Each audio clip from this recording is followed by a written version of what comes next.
Hi friends, அஸ்ஸலாமு அலைக்கும். இன்றைக்கி நம்ம என்ன பார்க்க போகிறோன்னா, சூப்பரான ஹெல்த்தியான மயோனைஸ், அதுவும் வெஜ்ஜி. இது நம்ம ஒரு வாரம் இல்லை, ஃப்ரிட்ஜில் வச்சு சாப்பிட்லாம்.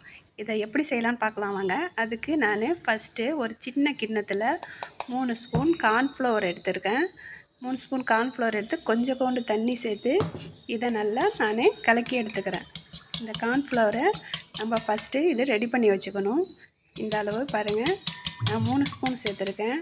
3 ஸ்பூனு சேர்த்து இதை நம்ம சின்ன அடுப்பில் வச்சு, நீங்கள் பெரிய யானை வேண்டாலும் வச்சுக்கலாம், ஆனால் கொஞ்சம் எல்லாம் ஒட்டிக்கும். அதனால் நான் சின்ன குட்டி யானத்தில் வச்சு நான் இதை காய்ச்சி எடுத்துக்கிறேன். கொஞ்சமாக செய்கிறதுனால இதை இப்படியே நம்ம கை விடாமல் கலக்கிக்கிட்டே இருக்கணும். அடுப்பை ஸ்லோவாக வச்சு நம்ம கலக்கிக்கிட்டே இருக்கணும். இந்த அளவு நம்ம கலக்கி எடுத்தோன்னே இது கொஞ்ச நேரத்துலேயே கெட்டியாகி ஒரு பசை அளவு வந்துடும். மைதா மாவுலாம் காய்ச்சினா எப்படி வரும் அந்த அளவு வந்துடும். இப்போ பாருங்கள், இந்த அளவு வந்துடுச்சு. இப்போ நான் இன்னும் கொஞ்சம் நல்லா காய்ச்சி எடுத்துக்கிட்டேன். இதை காய்ச்சி நம்ம ஒரு பக்கத்தில் எடுத்து நல்லா ஆற வச்சிடணும். ஆற வச்சுக்கிட்டு பாருங்க, இந்த அளவு வந்துடுச்சு. இதை ஆற வச்சிடணும். நம்ம இது நல்லா ஜில்லப்பாக ஆகட்டும். இது ஒரு பக்கத்தில் இருக்கட்டும்.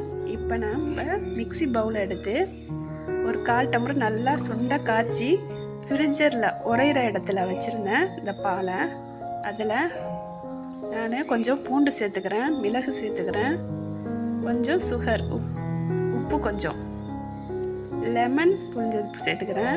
இதில் நான் பாலாடை சேர்த்துருக்கேன். என்னுடைய பால் கொஞ்சம் தண்ணியாக இருந்துச்சு, அதனால் நான் பாலாடை சேர்த்துக்கிறேன். லெமன் வந்து அரை லெமன் புழிஞ்சி நான் அந்த சாறையும் சேர்த்துக்கிறேன். எந்த கப்பால் நீங்கள் இப்போ பால் ஆளுந்தீங்களோ அதே கப்பால் அதே அளவு நம்ம எண்ணெய் கொஞ்சம் சேர்த்துக்கலாம். சேர்த்து இதை மிக்சியில் பல்ஸில் போட்டு நல்லா கொஞ்சம் எண்ணெயை கொஞ்சம் நான் ஊற்றி அரைச்சி எடுத்துக்கிறேன். நீங்கள் அளவாக எடுத்துக்கோங்க. நான் கொஞ்சம் பதம் தெரியறதுனால கொஞ்சம் கொஞ்சமாக நான் ஊற்றிக்கிட்டேன்.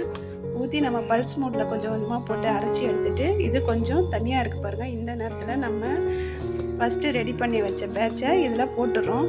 போட்டு மிக்சியில் ஒரு அடி அடித்து எடுத்தால் இந்த அளவு மைனஸ் ரெடி ஆகிடும்.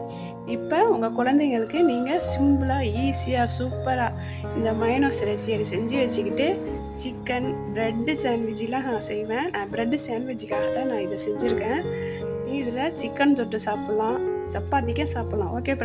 ஓகே ஃப்ரெண்ட்ஸ், இப்போ நாம் இதை ஒரு சாண்ட்விட்சுக்கு தான் ரெடி பண்ணியிருக்கோம்.